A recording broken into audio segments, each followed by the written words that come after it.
কেন পালন করা হয় যোগিনী একাদশী? পৌরাণিক গল্প অনুসারে কুবের নামে এক রাজা ছিলেন। তিনি ছিলেন পরম শিব ভক্ত। শিব পুজোর জন্য রাজার চাই এক বিশেষ ফুল। সেই ফুল আনার দায়িত্ব দেওয়া হলো হেমমালী নামে এক যক্ষকে।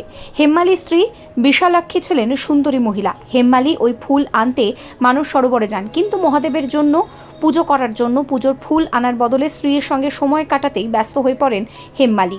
এর ফলে শিব পুজোর জন্য ফুল আনতে দেরি হয়ে যায় তার। মহাদেবের পুজোয় বাধা পড়ায় ক্ষিপ্ত হয়ে ওঠেন রাজা কুবের হেমমালীকে বলেন যে নিজের কামনা চরিতার্থ করতে শিব পুজোর মতো মহান কাজকে উপেক্ষা করেছে সে, তাই হেমমালীর কুষ্ঠ হবে বলে অভিশাপ দেন। কুষ্ঠরোগে আক্রান্ত হয়ে জঙ্গলে জঙ্গলে ঘুরে বেড়ান হেমমালী।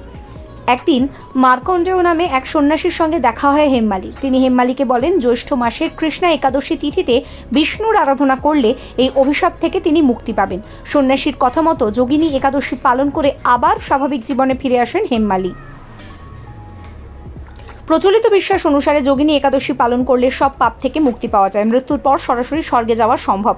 যোগিনী একাদশীতে উপবাস রেখে বিষ্ণুর আরাধনা করলে সব দুঃখ দুর্দশা দূর করেন স্বয়ং নারায়ণ। Follow for more.